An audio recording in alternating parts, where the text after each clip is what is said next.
ఓం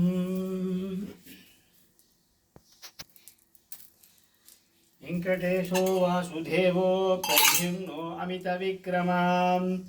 శంకర్ష్ణో అనిరుద్ధం చ శేషాద్రి బదిరేవ చ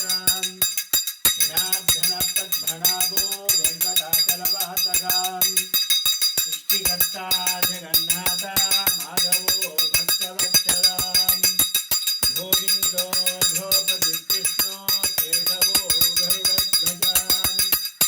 రాఘో వామనశ్చైవ నారాయణరోక్షతాం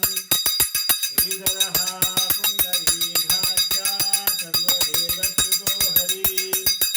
శ్రీనరసింహో మహాసింహో శుక్రాధారపురాతనః ప్రధానాతా విభక్తా భూధరపురుషోత్తమాం षोडबुद्धिप्रयस्तान्धो ब्रह्मादीनां वरप्रदां श्रीसर्वभूतानां भेदभयनाशनां श्रीरामो रामभद्रं च भोभद्रं च मोदगां भूतावासागिरौहागा श्रीनिवासस्यपति अच्युतानन्दगोविन्दो विष्णोर्वेङ्कटनायकाम् सर्वदैवैकशरणो सर्वदैवैकदैवतं समस्तदेवकवचं सर्वदेवैकिकामयी गीतं कीर्तनीयस्य विष्णोर्भविततेजसां विधानेयपरे नित्यं पापं तस्य न विद्यते राजद्भावे तदेघोरे सङ्ग्रामे भूतशस्त्रादिशासादी भयं नास्ति दशासनाम् अपुत्रो लभते पुत्रान् निर्धनो धनवान् भवेत् रोगात्तो मुच्यते रोगात् बद्धो मुच्येति बन्धनात् यद्यधिष्ठितमं लोके तच्चक्राच्योदसंशयम् ऐश्वर्यं राजसन्मानां भक्ति मुक्तिवरप्रदम् विष्णोर्लोकैकशोभानं सर्वदुःखैकनाशनं सर्व ऐश्वर्यप्रदं नूनां सर्वमङ्गलकारकं मायावी परमानन्दं तत्त्वा वैकुण्ठमुत्तमम् स्वामिरुच्चरिणीतीरे माया सरवोदिते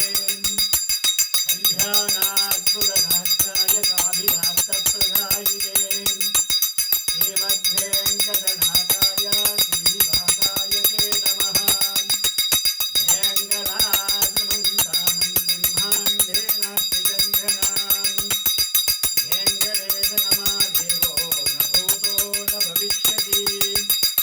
वेदेन तस्य वाक्येन